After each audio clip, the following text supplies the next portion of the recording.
And we're live.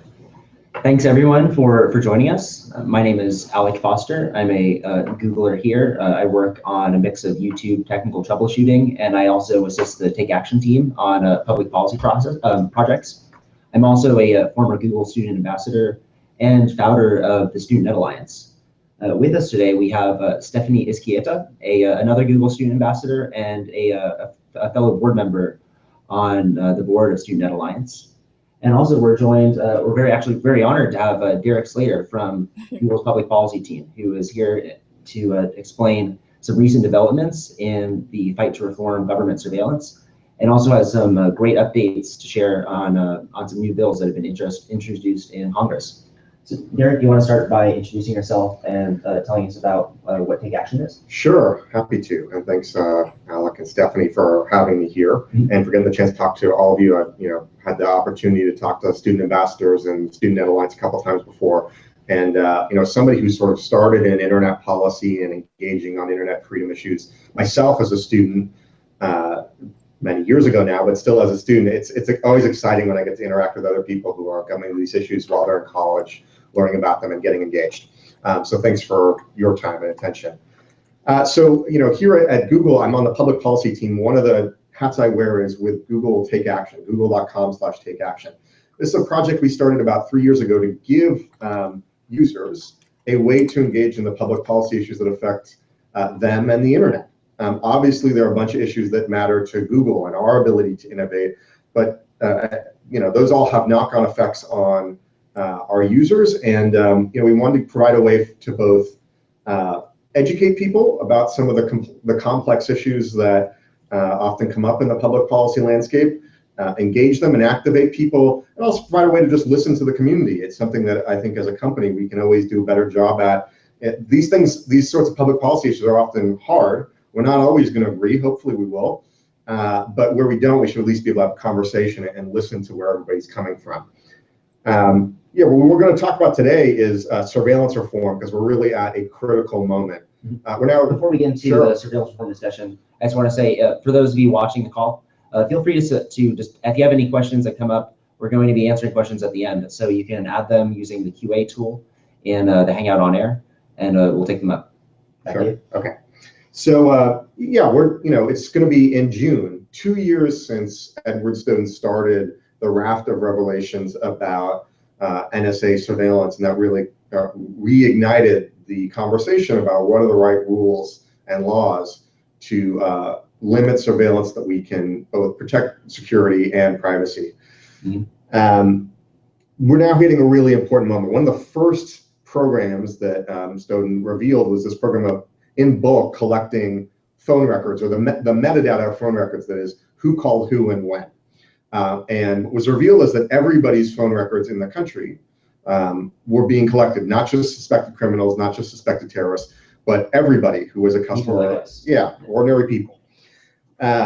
This was done under an interpretation of the USA PATRIOT Act, which even its authors would say, quite frankly, was never the intended use. This was never intended to be a justification for this sort of broad, sweeping vacuuming up of people's records. And since then, there have been other programs that have been revealed that also are about collection of metadata, not just phone records, but internet metadata, that is, the sites visited and so on, the times that they've been visited.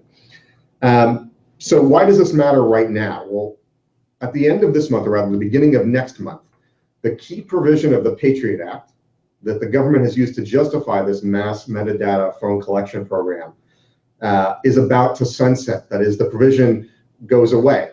So Congress is debating whether to sort of extend it further years, or whether to reform it in some ways and sort of bring it in line. We've been working with a broad coalition, really, for several years, even before the Snowden revelations, to ensure that surveillance laws take into account the need to protect users' privacy and security. Since the Snowden revelations, we've been working with a very broad coalition to put in some real limits to this sort of most mass bulk data collection. And last month, in March, we joined a bunch of organizations in telling Congress that Section 215 of the Patriot Act, this key provision, shouldn't be renewed without some significant changes, some significant limits on on broad mass spying. The good news here, as of just yesterday, is that a broad bipartisan group of lawmakers in both the House and the Senate have introduced the USA Freedom Act. It's an act that would both end the metadata collection program of phone records under Section 215, but also put limits on any internet metadata collection under a variety of other legal authorities. On top of that, it would allow companies like Google to be more transparent about the sorts of requests that we receive, national security demands. And finally, it would build new oversight and accountability mechanisms into the Foreign Intelligence Surveillance Court. This is one of the mechanisms the government has used to get authorization for mass surveillance. It's a secret court where there is no opposition. That is, the government presents its case, the judge hears from them. There's no opposition to say, here's why you shouldn't do this. Now, if the USA Freedom Act were to pass, more of the decisions of the court would be revealed, and in any case where there's significant interpretations of the law at stake, there would be participation from an outside attorney that can voice the other side. Now, these are not the full scope of all the surveillance reform we need in this country. There are other provisions of the law that have been abused that still need to be addressed. But this is a very good start, a good down payment on getting real reform on the books. And this debate is all going to happen basically over the next month. June 1st is when the provision's set to expire. The bills were just introduced yesterday. So what can you do? Well, from our perspective here at Google, if you sign up at google.com/takeaction, we're going to be sending out updates in the next couple of weeks as the bills start to move through committees, and we'll provide ways that you can easily get engaged to show your representatives that you care, that you have a position here, and you want to see something like the USA Freedom Act pass. There's also sites like fight215.org that the Electronic Frontier Foundation put together. They've got a great video that explains the issues in a lot of detail, and other ways that you can just easily click and call your congressperson. They provide a short script to say you want to see the end of the sort of mass, bulk, indiscriminate data collection. So we'll be in touch in the next couple of weeks as things go along. But that's the exciting news of the last few days. That's great. Thank you, Derek, for sharing. I'd like to ask Stephanie to step in and ask some questions on behalf of the Google Student Ambassador and Student Net Alliance communities. Stephanie, do you have some questions that you'd like to ask? Yeah, so I guess my first question would be, what happens if we miss this chance to pass the reforms? Yeah, so the optimist view would say, look, maybe the provision expires, and then 215, this provision goes away entirely. There are two, I think, problems with that view. One is it doesn't get you these other reforms that are in the USA Freedom Act, stopping other sorts of metadata collection under other authorities and bringing in other sorts of accountability and transparency mechanisms. That's one problem. The other problem is, frankly, it's just unlikely at this point. That is, there's a reasonable debate about what the sort of powers are here. It's unlikely that the provision will simply be sunset. This is a good way of reforming it, bringing it in line so that there isn't this sort of broad collection of everybody's data. That would be limited under the USA Freedom Act. So if we miss this chance, the alternative that's been proposed by Senate Majority Leader McConnell is to simply reauthorize Section 215 for another 5 years, that is through 2020. That's the current alternative on the table. By that measure, USA Freedom Act is certainly a huge step up. So I think if we miss this deadline, there's the possibility that this simply gets extended. In fact, there have been previous times when Congress has been in the same situation, where Congress has been in the position of seeing 215 extended or sunset. Every time they've extended it pretty much wholesale without major changes. This would be the first time where major changes happen. So if we miss that opportunity, that's a pretty big deal. Okay. I guess my follow-up question is, where do we find out who to call or what to say? Yeah, so if you sign up on google.com/takeaction, sign up for our mailing list. We'll send out more details in the coming weeks as this sort of starts to move through Congress. Also, fight215.org. They have a great, really simple app. You just go, fill in your phone number, click to call. They provide you with a script, and you can let Congress know your views that way. Mm-hmm. Yeah, I strongly recommend both those methods. You definitely want to stay updated with Take Action, because we'll also inform you on other issues in the future. But in my experience, one of the highest barriers to action was, at least for what I was told, by other students is that they didn't know what to say, or they felt like they didn't have the time to make a meaningful impact. And with fight215.org, it solves both those issues. It makes it really approachable. You don't have to be a policy expert. You just have to care about these issues, because we're really lucky to have the support of the American people, the administration, and even Congress wants to pass reforms. So I think that if we can just make our voices heard, this doesn't have to be an uphill battle. Cool. How effective is bulk collection at actually thwarting terrorist activity? Yeah, I mean, by the White House's own admission, they ran a Privacy and Civil Liberties Oversight Board. They run one that did a report on this program, and they found that they couldn't identify a single instance where a threat to the United States was countered by this sort of bulk collection.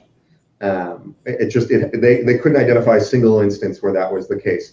So in that sense, we're losing privacy, losing security, and not gaining a lot in terms of protecting ourselves and protecting the national interest.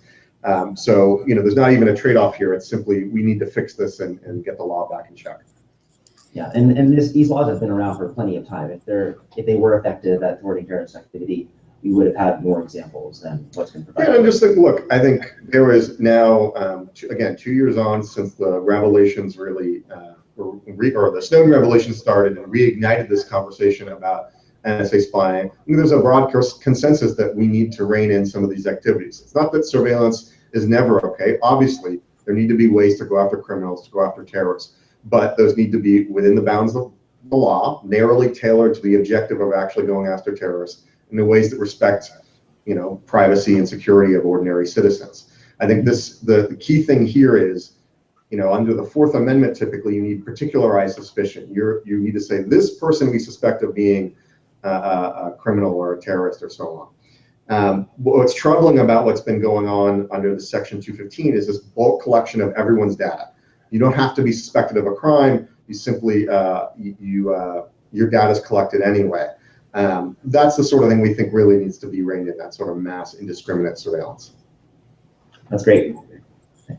We also have a question from the audience. JJ Wanda asks us how are systems of surveillance compared to government surveillance in other countries? Is there, say, a country that exemplifies good privacy practices?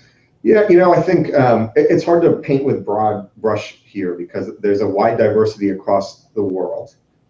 Certainly implicated in the Snowden leaks were countries like the UK and their GCHQ intelligence agency. And within look, this is not, in fairness, this is not simply a US issue. That is, there are other countries that have broad sweeping surveillance powers or are considering new ones. In France, they're looking at some sorts of bills that would require backdoors in internet services and require code to be injected into those services so that people could get access to or governments could get access to user data. So this is not just a US issue. I'm not sure, I wouldn't want to say that there's one necessary gold standard, although, the gold standard that we've had, I think, across many countries for a very long time is a standard of particularized suspicion. That is, if you want to get information on somebody, if you want to do a search and seizure of their information, you need to go and get a warrant. You need to have probable cause for that. It needs to be particularized. That's rule bound and tailored to a particular investigation. We're not seeing that right now with the programs that have been disclosed. This is the collection of mass amounts of data without that sort of particularized suspicion, without necessarily having to get a warrant first. And I think so. Going back to that standard is really what we're asking for. I agree. One question I have to wrap this up is you mentioned that that Section 215 and some other provisions sunset on June 1st, but I can't imagine that we should be waiting until the end of the month to be making these calls. Yep. When would be the most effective time for people to start reaching out? Yeah, I mean, certainly, I think it's worth starting now and calling Congress to say that this USA Freedom Act should be passed expeditiously. It should be passed this coming month. So the sooner the better. I think in the coming weeks, there are a bunch of different civil society organizations like Electronic Frontier Foundation will be leading efforts on this score as the bill heads into committee. The exact timing is still up in the air a bit. The bill in the House first goes to what's called markup, the committee approval on Thursday. It will be going to the House floor. We expect sometime thereafter, but the exact timing is to be determined. Got it. All right. Well, I think that does it from us. Is there anything else we can add? No, just go, again, go to google.com/takeaction to get updates, and we'll speak to you soon. Perfect. Thank you, everyone, for joining. Thank you, Stephanie, for your questions, and thanks, Derek, for your insights. You bet. Bye, everyone. Bye, everyone. Have a great rest of your days.